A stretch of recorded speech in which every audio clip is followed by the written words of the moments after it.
All right, let's look at Muammar Gaddafi's The Green Book. This was Gaddafi's dreamed up political philosophy that he never implemented, but apparently these were his views and beliefs on things, on all things relating to politics and how a society should be governed, which once again, we have to factor in that he never implemented any of these things in his society. So I think it's a little bit telling of when we look at his philosophy in the Green Book as theory and as actually put into practice. I think it's two completely different things. Now, we all remember how Gaddafi died.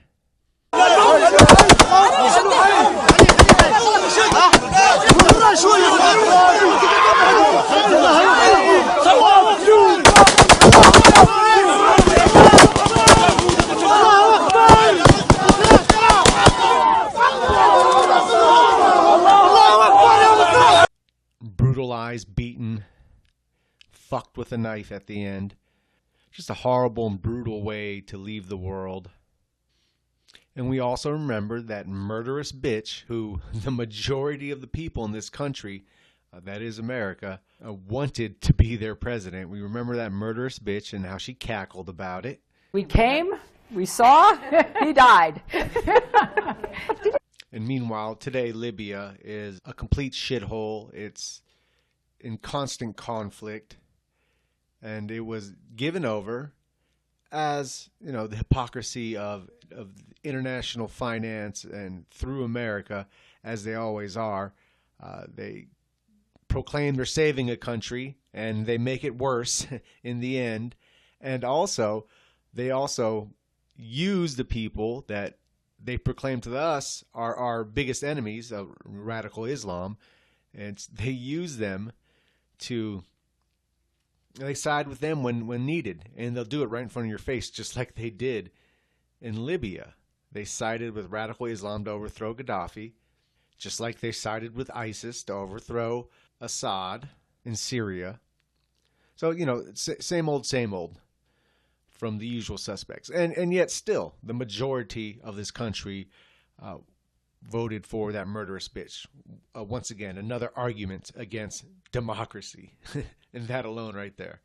So speaking of democracy, let's get into the Green Book, because this was Gaddafi's, what he eventually theorizes here and wants to bring about is the truest form of democracy, true democracy, Greek-style democracy that you can bring about in the modern age. And he tries to set this forth in his Green Book. So first he starts off with the instrument of government. The instrument of government is the prime political problem confronting human communities. The problem of the instrument of government entails questions of the following kind. What form should the exercise of authority assume? How ought societies to organize themselves politically in the modern world? People today face this persistent question in new and pressing ways. Communities are exposed to the risk of uncertainty and suffer the grave consequences of wrong answers. Yet, none has succeeded in answering it conclusively and democratically. The Green Book presents the ultimate solution to the problem of the proper instrument of government. So we start off with parliaments. Parliaments are the backbone of the conventional democracy prevailing in the world today. Parliament is a misrepresentation of the people, and parliamentary systems are a false solution to the problem of democracy. A parliament is originally founded to represent the people, but this in itself is undemocratic, as democracy means the authority of the people and not an authority acting on their behalf. The mere existence of a parliament means the absence of the people. True democracy exists only through the direct participation of the people, and not through the activity of their representatives. All right, he goes on, the party. The party is a contemporary form of dictatorship. It is the modern instrument of dictatorial government. The party is the rule of a part of a whole. So, as in this country, if the Republican wins, they're in charge, even over all the Democrats that voted against him. It's just one group, ruling the larger group, one smaller group ruling the larger group, in his opinion. As a party is not an individual, it creates a superficial democracy by establishing assemblies, committees, and propaganda through its members. The party is not a democratic instrument because it is composed only of those people who have common interests, a common perception, or a shared culture, or those who belong to the same region or share the same belief. They form a party to achieve their ends, impose their will, or extend the dominion of their beliefs, values, and interests to the society as a whole. A party's aim is to achieve power under the pretext of carrying out its program. The party is a dictatorial instrument of government that enables those with common outlooks or interests to rule the people as a whole. Within the community, the party represents a minority. The existence of many parties intensifies the struggle for power, and this results in a neglect of any achievements for the people and of any socially beneficial plans. Such actions are presented as a justification to undermine the position of the ruling party so that an opposing party can replace it. The parties very seldomly resort to arms in their struggle, but rather denounce and denigrate the actions of each other. This is a battle which is inevitably waged at the expense of the higher vital interest of the society. Some, if not all, of those higher interests will fall prey to the struggle for power between instruments of government. For the destruction of those interests supports the opposition in their argument against the ruling party or parties. In order to rule, the opposition party has to defeat the existing instrument of government.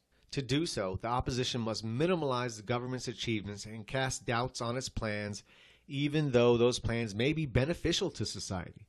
Consequently, the interest in the programs of society become the victims of the party's struggle for power. And this is American politics to the T. I mean, we have parties, these two parties mainly, tearing down each other. No matter what one party does is wrong. No matter what the other party does is right. There's not really a true attempt to find best solutions forward. There's just constantly picking and attacking at each other. And we end up with a society that spins its wheels in the mud for the most part when it comes to some of the biggest issues, or even not addressing the biggest issues facing the society because the parties are too busy having the people divided over hot button issues. So yeah, parties tend just to lead to division of a society when you have different parties arguing, and it tends not to be about, it's like our modern legal system. You look at a lawyer and a prosecutor, and you would hope in most cases that both of them, the lawyer and the prosecutor, even though on different sides, are in the pursuit of truth and justice. And that's what motivates them. But that's not the case. The prosecutor and the lawyer are concerned about winning. So even if the person did not commit the crime that the lawyer is representing, the prosecutor is going to use every trick, everything he can, every manipulation, every tool of persuasion to convince the jury or the judge or the state that the person is guilty. And likewise, if a lawyer is protecting a guilty person or representing a guilty person, they're going to do the same thing. They're going to use every trick they can to get their client off, whether their client is guilty or not. So, the idea is truth and justice of our legal system, but that's not the reality of it. And that's the same with our political system. The idea is, it's so great. We have checks and balances. We have different parties. And, this is true democracy or republic or whatever you want to call it. It's so beautiful. And all that stuff sounds so great. But in reality, the practice of it doesn't turn out like that. We see how it turns out. It's two parties who, basically two sides of the same coin. But you have a whole society divided, passionately divided. That's not good for a nation. You can't have that is not a virtue to have a divided nation. These aren't virtues. These aren't our strengths. Our division is not our strength. Our unity is. But the parties bring about division. And this is why, even though Gaddafi is going for the purely democratic angle here, this is why fascist societies, fascist parties have squashed all other parties. There was no competition because that just leads to division. You want a united people moving forward together. So you don't need 13 parties to represent a nation. We need one party to represent a nation. And this is what Gaddafi gets at. But his one party is, as he'll go on to explain, the quote-unquote people. Now he goes on to class, another aspect of his instruments of government. The political class system is the same as a party, tribal, or sectarian system, since a class dominates society in the same way that a tribe or sect would. Classes, like parties, sects, or tribes, are groups of people within a society who share common interests. Under genuine democracy, there can be no justification for any one class to subdue other classes for its interests. Similarly, no party, tribe, or sect can crush others for their own interests. A party that is formed in the name of a class inevitably becomes a substitute for that class and continues in the process of spontaneous transformation until it becomes hostile to the class that it replaces. Any class which inherits a society also inherits its characteristics. If the working class, for example, subdues all other classes of a particular society, it then becomes only theirs and forms its material and social base. In summary, all attempts at unifying the material base of society in order to solve the problem of government, or at putting an end to the struggle in favor of a party, class, sect, tribe, have failed.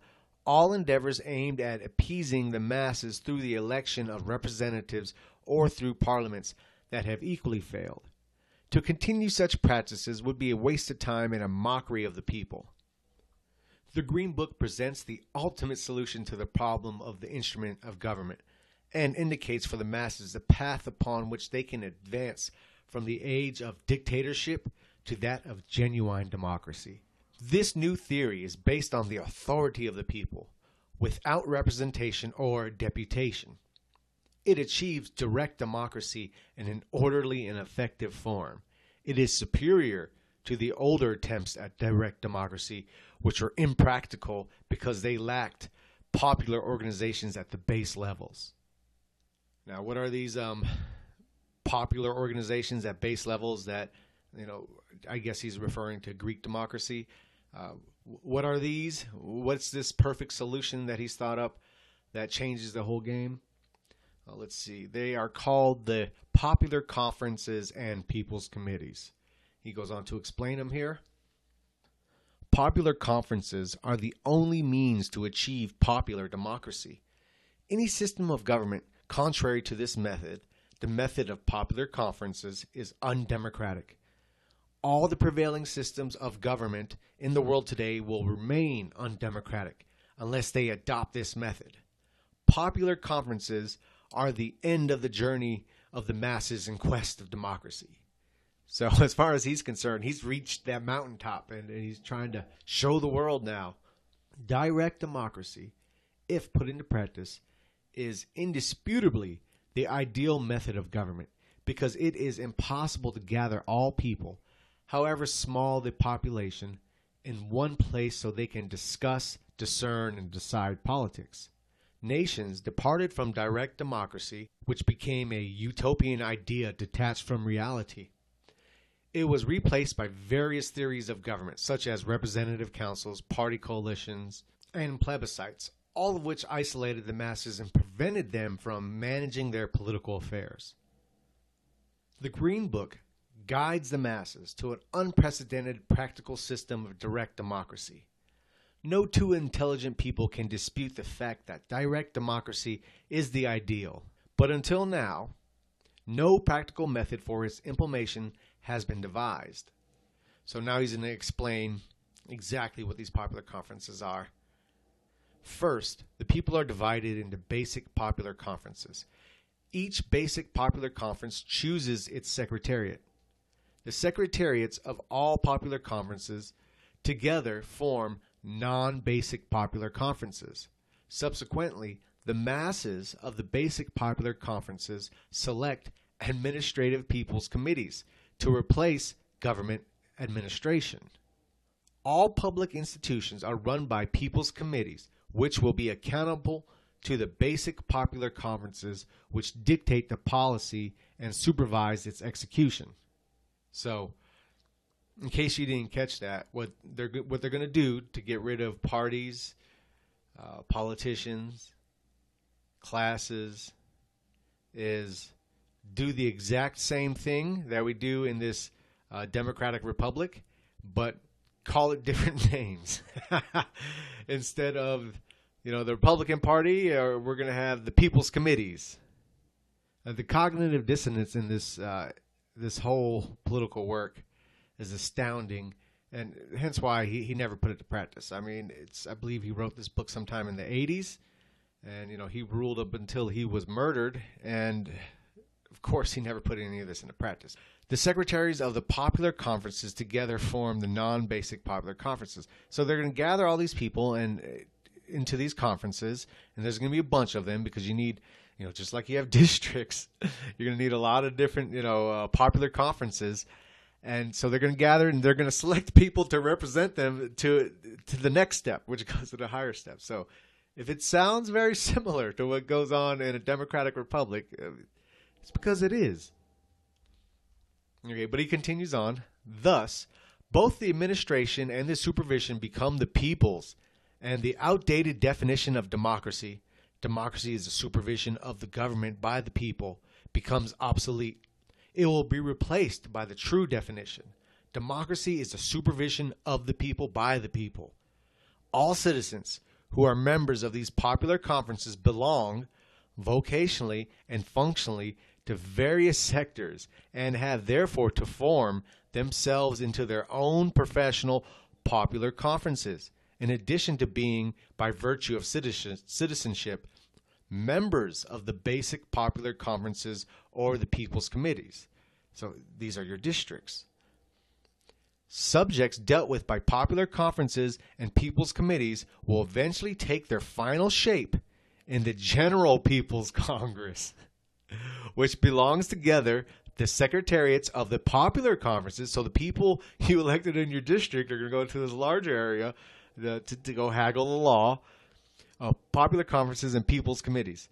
Resolutions of the General People's Congress, which meets annually or periodically, are passed on to the popular conferences and people's committees, which undertake the execution of those resolutions through the responsible committees, which are in turn accountable to the basic popular conferences, just like your politicians are accountable to you. So you'd have to do some mental gymnastics here not to, just basically see he's doing exactly exactly the theory of what takes place in a democratic republic.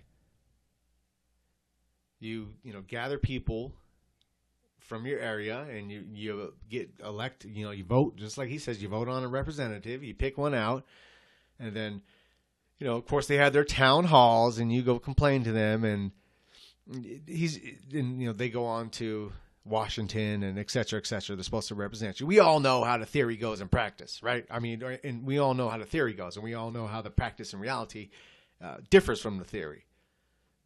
So you see the exact same vulnerability here in Gaddafi's popular conferences. He finishes this block out with, the General People's Congress is not a gathering of persons or members such as those of parliaments, but rather a gathering of the popular conferences of people's committees.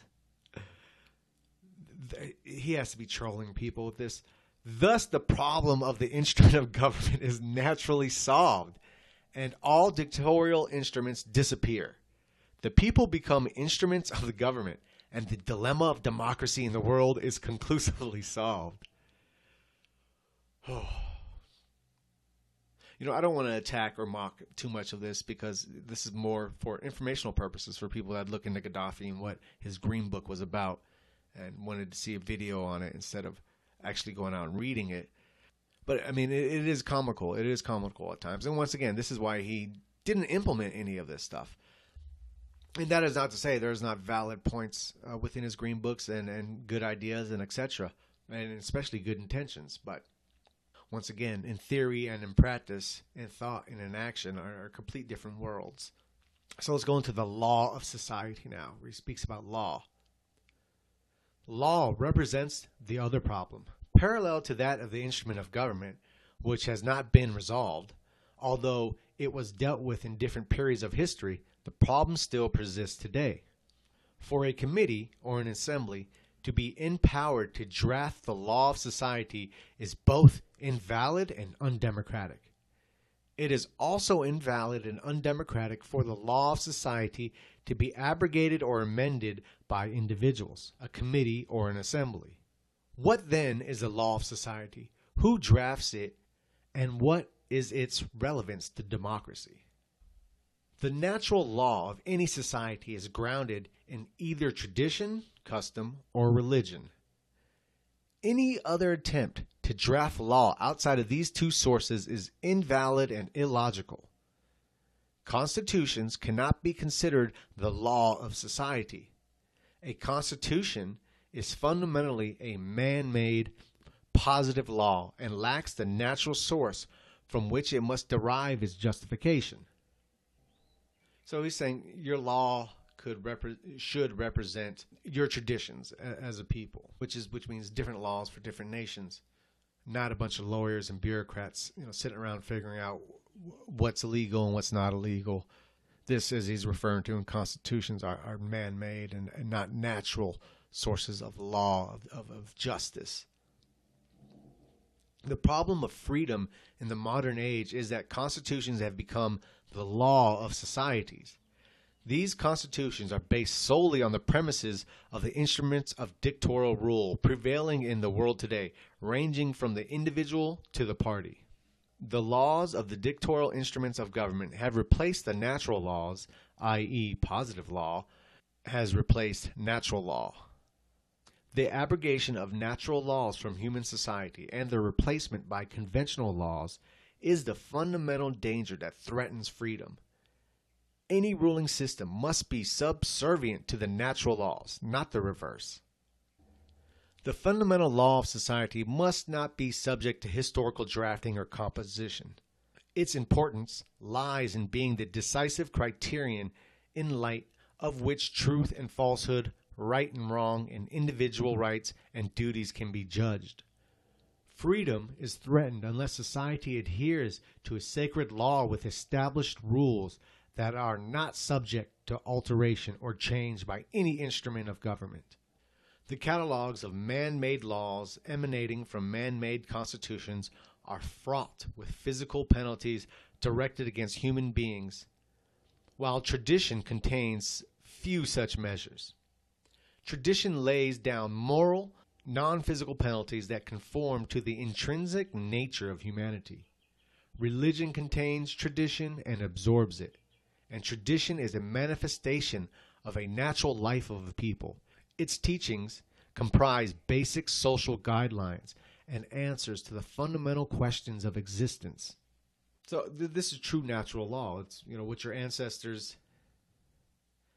Mankind has been around for a very, very long time, and you can even argue that human connection was much more profound, deep, at the forefront than it is today, despite, we're connected to the world through these computers and et cetera, et cetera. Human relationship was definitely much deeper in the past. So our cultures, our traditions, they lay the groundwork for our morals. We don't need lawyers and silver-spooned elites in $2,000 suits sitting around a Congress haggling and arguing about what is law, what isn't. We know what's right and wrong. We know that through our traditions, through our culture, through our history, through our ancestors. And each nation knows that. And each nation expresses that throughout their culture, throughout what they view as right and wrong and their morality. And this is one thing Gaddafi is arguing for, which is completely valid in my eyes. He goes on. Religion contains tradition, and tradition is an expression of the natural life of the people. Therefore, religion is an affirmation of natural laws, which are discerned therein. Laws which are not premised on religion and tradition are merely an invention by man to be used against his fellow man. Consequently, such laws are invalid because they do not emulate from the natural source of tradition and religion. So, either religion expresses your tradition or tradition expresses your religion. They are one the same. They're all a part of your culture, and they're all a part of your moral measuring stick. Who supervises the conduct of society? The question arises, who has the right to supervise society and to point out deviations that may occur from the laws of society? Democratically, no one group can claim this right on behalf of a society. Therefore, society alone supervises itself. It is dictatorial for any individual or group to claim the right of the supervision of the laws of society, which is democratically the responsibility of the society as a whole. This can be arrived at through the democratic instrument of government that results from the organization of the society itself into basic popular conferences. And though the government of these people, through people's committees and the General's People's Congress, the National Congress, which the secretariats of the popular conferences and the People's Committee convene. In accordance with this theory, the people become the instrument of the government and, in turn, become their own supervisors. Society thus secures self-supervision over its laws. So it's a Senate, basically it's a Senate with no Senate leader, with no president. And it's just that the Senate goes, all the people from their districts, all the elected people, the secretariats from their districts will go, to their version of Washington, D.C., and they'll all sit around the table and they'll argue about what law or what to pass or et cetera, what bill to put forward, what direction for the country to go. And you'll have all these different representatives at this general council, this national general council, who would come about, and I would assume through vote as well at the end, that the secretariats would vote. And so, yeah. He goes on to the press here, speaks about what's going to be media in true democratic society. How do we avoid this problem of fake news? He says, the press is a means of expression for society. It is not a means of expression for private individuals or corporate bodies. Therefore, logically and democratically, it should not belong to either one of them. A newspaper owned by any individual is his or her own and expressed only his or her point of view. Any claim that a newspaper represents public opinion is groundless because it actually expresses the viewpoint of the private individual. Democratically, the private individuals should not be permitted to own any public means of publication or information. The democratic press, so what is his solution to having these oligarchies and corporations and individuals owning the media and thus swaying the people? He says the democratic press is that which is issued by a people's committee, comprising all the groups of society.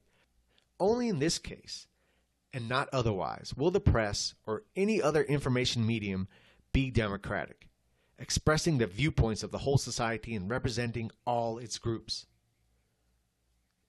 So the press is chaired through the People's Committee.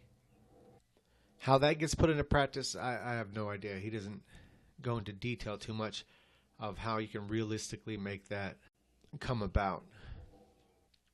Okay, he goes on now to the economic basis of the third universal theory.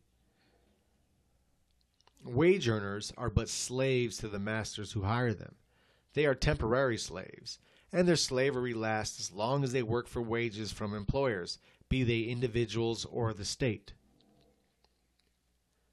The ultimate solution lies in abolishing the wage system, emancipating people from its bondage and reverting to the natural laws which define relationships before the emergence of classes, forms of governments, and man-made laws.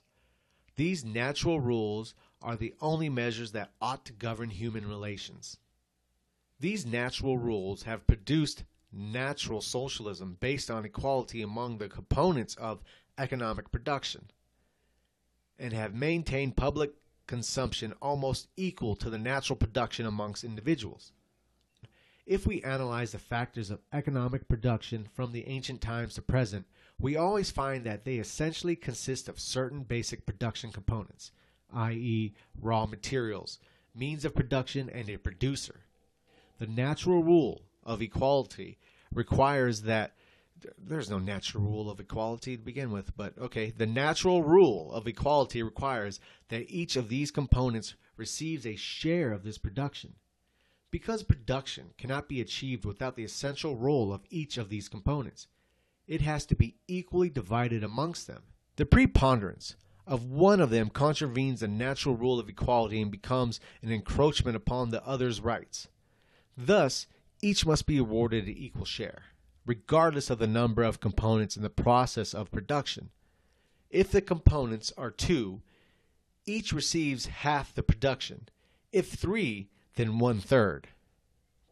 So everything is divided and split amongst the board for workers, producers, suppliers, etc. Whatever is involved gets an equal share. So pretty simplistic. Now he goes on speaking about need and some of the basic necessities of life and how these, which I highly agree with, should not be things that people have to stress. These should be, if you're a contributing member, pretty much guaranteed to you. But he goes on, need, now speaking about need, the freedom of a human being is lacking if his or her needs are controlled by others. For need may lead to enslavement of one person by another. Furthermore, exploitation is caused by need.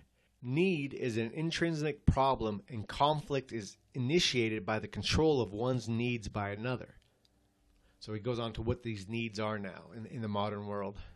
Housing. Housing is an essential need for both the individual and the family and should not be owned by others. Living in another's house, whether paying rent or not, compromises freedom. Attempts made by various countries to solve the housing problem did not provide a definite solution because such attempts did not target the ultimate solution. The necessity that people own their dwellings, but rather offer the reduction, increase, or standardization of rent, whether it went to privately or publicly owned enterprises. In a socialist society, no one, including society itself, has the right to control people's needs. No one has the right to acquire a house additional to his or her own dwelling, and that of his or her heirs, for the purpose of renting it, because this additional house is, in fact, a need of someone else. Acquiring it for such purpose is the beginning of controlling the needs of others, and in need, freedom is latent. Income is another need now. Income is an imperative need for man. In a socialist society, it should not be in the form of wages from any source or charity from one another. In this society, there are no wage earners, but only partners. One's income is a private matter and should either be managed privately to meet one's needs or be a share from a production process of which one is an essential component. It should not be in a wage in return for production. So what the underlining thing is there, which is absolutely correct, is you have to contribute to have a share, right? You have to be a part of something to have a share. Even in Gaddafi's true democracy, the welfare state does not exist. You have to be a producing, functioning member of society in order to get a share, as he would say. Okay, means of transportation, another need. Transportation is also a necessity both to the individual and to the family. It should not be owned by others. In a socialist society, no person or authority has the right to own a means of transportation for the purpose of renting it, for this also means controlling the needs of others. So he doesn't outright say that, everyone in a society, in his theoretical pure democracy, should have a car, a house, and a wage or a share. But he's definitely implying that if not that, then it should be all the above should be made readily available and affordable to each citizen, regardless of their share of production. Now he goes on to land. Land is the private property of none. Rather, everyone has a right to beneficially utilize it by working, farming, or pasturing as long as he and his heirs live on it, to satisfy their need, but without employing others with or without a wage. If lands were privately owned, only the living would have a share in it. Land is permanent, while those who benefit from the land undergo, in the course of time, changes in profession, capabilities, and existence. The aspiration of the new socialist society is to create a society which is happy because it is free. This can only be achieved by satisfying man's material and spiritual needs, and that, in turn, comes about through the liberation of these needs from the control of others. Satisfaction of these needs must be attained without exploiting or enslaving others. Otherwise, the aspirations of the new socialist society are contradicted. Thus, the citizen in this new society secures his material needs either through self-employment or by being a partner in a collectively owned establishment, or by rendering public service to society, which, in return, provides for his material needs. Economic activity in the new socialist society is a productive one aimed at the satisfaction of material needs. It is not an unproductive activity, nor one which seeks profit for surplus savings beyond the satisfaction of such needs. This, according to the new socialist basis, is unacceptable. The legitimate purpose for private economic activities is only to satisfy one's needs because the wealth of the world, as well as that of each individual society, is finite at each stage. No one has a right to undertake economic activity whereby wealth exceeding the satisfaction of one's needs can be amassed. Such accumulations are, in fact, the deprived right of others. One only has the right to save from his own production and not by employing others, or to save at the expense of his or her own needs and not of others. If economic activity is allowed to extend beyond the satisfaction of needs, some will acquire more than required for the needs, while others will be deprived. The savings which are in excess of one's needs and another person's share of the wealth of society. Allowing private economic activity to amass wealth beyond the satisfactions of one's needs and employing others to satisfy one's needs or beyond, or to secure savings, is the very essence of exploitation. In a socialist society, there is no possibility for private production to exceed the satisfaction of one's needs, because satisfaction of needs at the expense or by means of others is not permitted. Moreover, socialist establishments operate only for the satisfaction of the needs of society.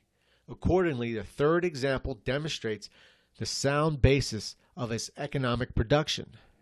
And now he's going to break down what he's talking about here. If we assume that the wealth of a society is 10 units and its inhabitants are 10 persons, then the share of each member is 1/10 of the total, 1 unit per person. If some members of the society get more than 1 unit each, then a certain number from the society get nothing. Their share of the wealth of their society has been acquired by others. Hence, the presence of rich and poor in exploitive society. Let us also assume that 5 members of the particular society each own 2 units. In such a case, half the society is deprived of their rights to the wealth of their society, for what should be theirs has been acquired by others. Disparity in the wealth of individuals in the new socialist society is not tolerated, save for those rendering certain services to the society for which they are accorded an amount congruent with their services. Individual shares only differ relative to the amount of production or public service rendered in excess. So there's a little difference between people, their wages or their shares, but it's minimal, is what he's saying. But there's still a difference there, depending on your production or your service. The new socialist society is but a dialectical outcome of the unjust relationship prevailing in the world today. The new socialist society will introduce the natural solution, privately owned property to satisfy one's needs without exploitation, and collective property in which the producers are partners, replacing private enterprise, which is based on the production of others without recognizing their right to a just share of the production. The final step for the new socialist society to reach a stage in which profit and money disappear. Society will become fully productive. The material needs of society will be met, In this final stage, profit will disappear, as will the need for money. That is something I highly support too. I think we need to get rid of this idea of capital, of money. And I think these are primitive thoughts. I think we will evolve beyond that. But there's so many other issues to deal with before we can get to such a stage where we can actually have a society like that. A lot of fat to cut. Okay, now the social basis of the third universal theory. I guess he's calling his Green Book theory the third universal theory. Sorry, Gaddafi, that's already taken. But he goes on here. The social factor, the national factor, is a dynamic force of human history, the social bond, which binds together human communities from the family through the tribe to the nation. It is the basis for the movement of history. Other animals, apart from man, live in groups. Indeed, just as a community is the basis for survival of all groups within the animal kingdom, so nationalism is the basis for the survival of nations. Nations whose nationalism is destroyed are subject to ruin. Minorities, which are one of the main political problems in the world, are the outcome. They are nations whose nationalism has been destroyed and which are thus torn apart. The social factor is, therefore, a factor of life, a factor of survival. It is the nation's innate momentum for survival. Nationalism in the human world and group instinct in the animal kingdom are like gravity in the domain of material and celestial bodies. A sound rule is that each nation should have a religion. For it to be otherwise is abnormal. Such an abnormality creates an unsound situation which becomes a real cause for disputes within one's national group. So I think that's very profound there. I think it's very on spot with how important nations are. And I especially like where he says minorities, which are one of the main problems of the political world, are the outcome. When a nation is destroyed, these minorities are the outcome, quote-unquote minorities. Because if we're truly a nation, then you don't have minorities in it because we're all part of the nation, correct? So we see in a divided country like America, so, oh, these minorities need this, minorities need that. Minorities need to go in, minority males who think they're women need to go into the bathrooms with your little daughters because now they proclaim themselves as women and they're a minority, they need to be protected. Our sense of unity is destroyed, hence these minorities exist. And now all this division takes place because there's so many minorities, so many people going different ways, and the minority is encouraged to destroy the majority. When in a true nation, everyone's the majority because everyone represents the nation. So he goes on to the merit of the tribe now. The tribe is a natural social umbrella for social security. By virtue of social tribal traditions, the tribe provides for its members collective protection in the form of fines, revenge, and defense, namely social protection. Blood is the prime factor in the formation of the tribe, but it is not the only one because affiliation is also a factor in the formation of the tribe. With the passage of time, the differences between the factors of blood and affiliation disappear, leaving the tribe as one social physical unit, though it remains fundamentally a unit of blood in origin. Now, the nation. The nation is the individual's national political umbrella. It is wider than the social umbrella provided by the tribe to its members. Tribalism damages nationalism, because tribal allegiance weakens national loyalty and flourishes at its expense. This is why when you have a country like America, identitary politics is so cancerous, because this divides. If you have a nation built up of different peoples, if each group is more concerned with their personal tribe than the collective whole of the nation, well, you're going to have a very weak nation. He goes on, the nation in the world community is similar to the family in the tribe. The more the families of a tribe feud and become fanatical, the more the tribe is threatened.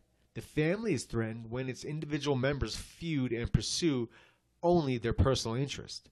Similarly, If the tribes of a nation quarrel and pursue only their interests, then the nation is undermined. Common origin and common destiny through affiliation are two historic bases for any nation, though origin ranks first and affiliation second. A nation is not defined only by origin, even though origin is its basis and beginning. In addition to its origin, a nation is formed by human affiliations through the course of history which induce a group of people to live in one area of land, develop a common history from one heritage, and face a same destiny. A nation, irrespective of blood bond, is formed through a sense of belonging to a shared destiny. And that's what America is greatly lacking right there. A nation, irrespective of blood bond, is formed through a sense of belonging and a shared destiny. Okay, now he goes on to woman's issues in his society. Woman. It is an undisputed fact that both man and woman are human beings. Yes, but you got to remember the part of the world he's talking to when he says this too, because I'm pretty sure a lot of people in Libya picked up the book. Like, what the fuck do you mean they're human beings too? No, I'll beat that bitch with my stick if she gets out of line. So it's so he had to put it across that it's undisputed fact that both man and woman are human beings. So now that we got that clear, it follows as self-evident fact that woman and man are equal as human beings. Discrimination against woman by man is a flagrant act of oppression without justification. For woman eats and drinks as man eats and drinks. Woman loves and hates as man loves and hates. Woman thinks and learns and comprehends as man thinks, learns, and comprehends. Woman, like man, needs shelter, clothing, and transportation. Woman feels hunger and thirst, and man feels hunger and thirst. Woman lives and dies as man lives and dies. Motherhood is female's function, not the male's. Consequently, it is unnatural to separate children from their mothers. Any attempt to take children away from their mothers is coercion, oppression, and dictatorship. The mother who abandons her maternity contradicts her natural role in life. She must be provided with her rights and with conditions which are non-coercive, unoppressive, and appropriate to her natural role. She can then fulfill her natural role under natural conditions. If the woman is forced to abandon her natural role regarding conception and maternity, she falls victim to coercion and tyranny. A woman who needs work that renders her unable to perform her natural function is not free and is not compelled to work by need, and in need, freedom is latent. The belief, even if it is held by a woman, that she carries out physical labor of her own accord is not in fact true. She performs the physical work only because a harsh, materialistic society has placed her, without her being directly aware of it, into coercive circumstances. She has no alternative but to submit to the conditions of that society, even though she may think she works of her own accord. In fact, the alleged basis that there is no difference in any way between men or women deprives woman of her freedom. The phrase, in any way, is a monstrous deception. The ideal will destroy the appropriate and necessary conditions which constitute the privilege which women ought to enjoy apart from men in accordance with their distinctive nature and upon their natural role in life is based. To demand equality between man and woman in carrying heavy weights while the woman is pregnant is unjust and cruel. To demand equality between them in fasting and hardship while she is breastfeeding is unjust and cruel. To demand equality between them in dirty work which stains her beauty and distracts from her femininity is unjust and cruel. Education that leads to work unsuitable for her nature is unjust and cruel as well. Modern industrial societies, which have made women adapt to the same physical work as men at the expense of their femininity and their natural role in terms of beauty, paternity, and serenity, are materialistic and uncivilized. To imitate them is stupid, as it is dangerous to civilization and humanity. The question then is not whether women should or should not work, for this is ridiculous materialistic presentation of the case. Work should be provided by the society to all able members who need workmen and women on the condition that individuals work in their own fields and not be coerced into carrying out unsuitable work. Okay, now he goes on to black people. What he says, black people will prevail in the world. Black people are now in a very backward social situation, but such backwardness works to bring about their numerical superiority, because their low standard of living has shielded them from methods of birth control and family planning. Also, their old social traditions place no limit on marriages, leading to their accelerated growth. The population of other races has decreased because of birth control, restrictions on marriage, and constant occupation and work.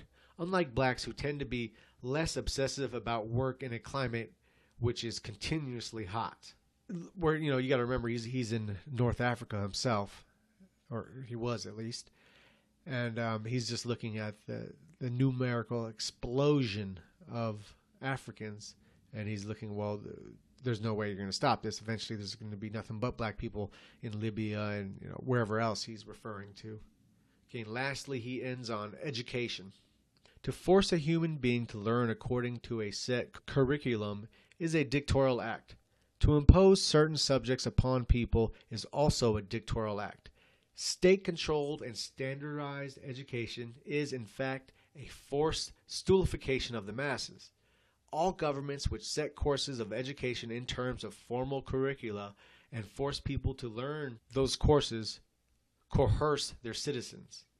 All methods of education prevailing in the world should be destroyed through a universal cultural revolution that frees the human mind from the curricula of fanaticism which dictate a process of deliberate distortion of man's taste, conceptual ability, and mentality.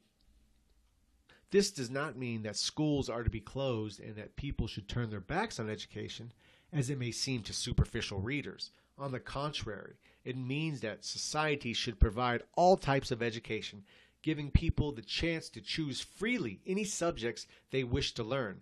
This requires a sufficient number of schools for all types of education.